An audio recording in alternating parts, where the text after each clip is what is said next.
is Mike Puckett with Data Tech. I am here with Jeanne Geiger with A-Lign. Thanks for coming, Jeanne. Appreciate having you.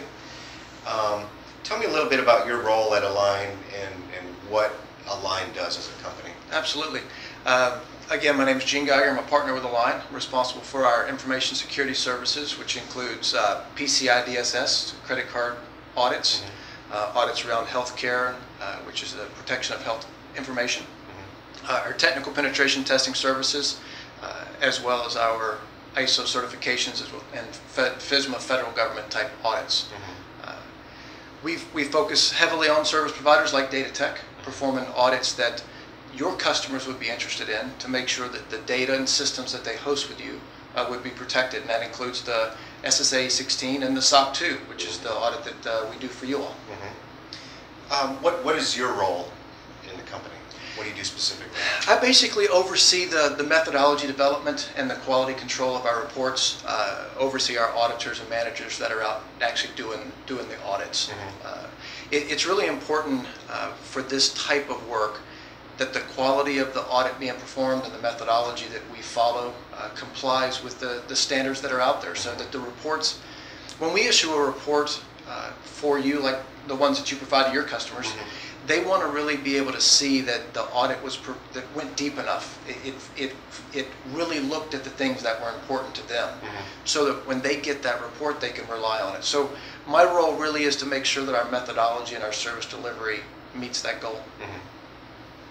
Tell me a little about A-Lign, and we've talked about your services, but what makes A-Lign different than other companies that do similar services? There's two things I really want to point out. The first is our focus on service providers like Data Tech. There's a different mindset when you're looking at different types of organizations and the risks that are there and the controls that should be implemented. So we've designed the firm to where we can focus on the audit reports that are important to a service organization. There really is only a small handful of companies in the U.S. that can provide the breadth of audits that we can. We're a licensed CPA firm. We're a qualified security assessor company for the PCI credit card audits. We're an accredited FedRAMP third-party assessor organization to do federal cloud-based audits. And we're also a certification body for ISO 27001 audits. So as an organization grows, providing services to their customers, we can provide the audits to grow with them. The other thing that we really are proud of is our responsiveness and our focus on helping our clients out. The audit occurs over a 1 to 3 week period of time, and then we don't go away. We're there for Data Tech and our other clients throughout the year, because there's a lot of changes in the regulatory spaces. There's a lot of questions that your customers are going to ask you about security and compliance that you might not know the answer to. And we really do pride ourselves on answering the phone and answering the emails to help you guys out throughout the year. Excellent. Has the process or the guidelines for the audit, how has it evolved over the last few years? Yeah, that's a good question, because the bad guys are always getting better, so therefore our defenses have to get better.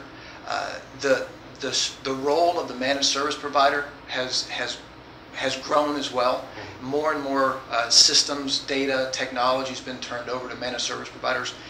Therefore, the level of comfort, the level of trust that their customers want to expect, or now expect, has increased as well.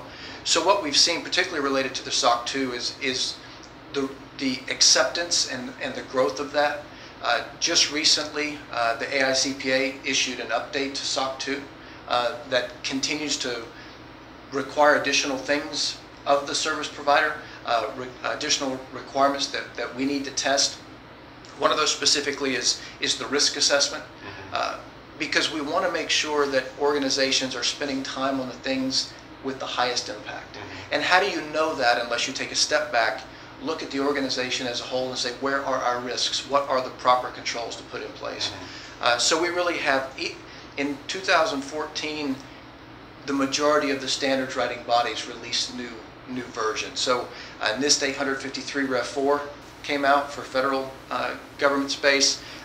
The omnibus ruling around HIPAA rolled out.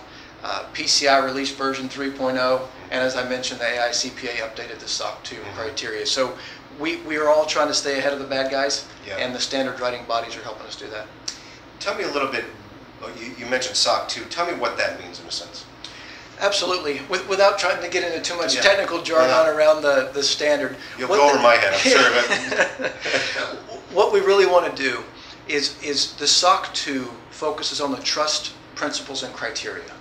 So it's a set standard around 5 principles, which include security, availability, confidentiality, processing integrity, and privacy. And it says for organizations to meet those principles, there's specific set criteria that should be followed. And that's the benefit of the SOC 2, or why the reader of the report really likes the SOC 2. Because it really is a set criteria, pass, fail type look at it. So you have, if you want to be compliant with the SOC 2 security principles, here are the defined criteria that we audit you against. Same with the availability. If you want to make sure your systems meet the availability principles, you have to take a look at these specific criteria. So it looks first at policies and procedures, because that's where everything should start. How is management communicating what should be in place? And then it looks at what procedures, what actual action items have been implemented. And then what's the monitoring? How are you making sure that those things stay in place? in these audits that you do, is it a pass-fail type of thing? You know, when you go in and you do this audit and the company fails or passes, or how does that work? There's a couple of ways to look at success in a SOC audit. There is a pass-fail. You can have a qualified opinion or an unqualified opinion, but that is somewhat rare to actually fail the audit. But what you can't have is exceptions in the report. If you have too many exceptions, that's when you get to a qualified or what would be considered a failure in the audit. In Datatech's audit, which is what's called a Type 2, which is over a period of time, which is where we typically see the exceptions, because you can't go back in time and fix something. Right. So if you have that audit over a period of time and we do find something wrong, it's an exception in the report. Your audit over the Type 2 12-month period didn't have any exceptions, so that demonstrates what you all are doing to make sure those controls function over that period of time and not just get everything ready for the auditor when they come and then go back Right. to business as usual. Sure. So that's kind of how you look at the success of a report. What does that mean for Datatech's customers? It means that management has a focus on controls and really is taking that trust that your customers place in you seriously. Because you don't look at the audit as a set it and forget it at one time Sure. a year. You have designed repeatable processes that make sure the security and availability of your processes meet the SOC 2 criteria. Okay. And these are annual audits? Correct. So when you look at a SOC 2 report, you are looking for that report to cover the previous 12-month period of time for your audit, and for a report to be valid for your users to read that and be able to place reliance on it. It is an annual event. Okay. So when a company is looking for a managed services provider or hosting company, how important is it and what should they look for in them? It really depends on the industry that they're in and the type of data that they host. But at a minimum, they should be looking for what audits the organization has gone through. And as Datatech has done, is they've selected the SOC 2 audit, which again looks at the things that are important to the customers that they host, the availability of the systems, the security of the systems that are hosting their data and their environment. But as companies are evaluating hosting providers, these reports were designed for them to have a glimpse or be able to see into the environment to see how secure it is. SOC stands for Service Organization Controls Report. The reason the SOC 2 was designed and was rolled out was to provide comfort to your customers and for your prospects to make sure that the proper controls are going to be in place. Is part of the audit and the security audit physical, in a sense of physical security, whether it be video monitoring or keyless entry or however? Tell me a little bit about some of those. The report really is tailored to the services that you provide. So at the basis of it is physical and environmental controls, making sure that the right individuals can get to the areas that they need to for their job responsibility.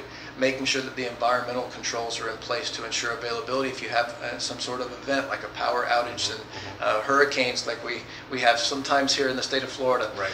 But then it moves up the stack. So when you start at the basic physical and environmental, then it looks at the services that you provide, and it moves into the management layer of the cloud.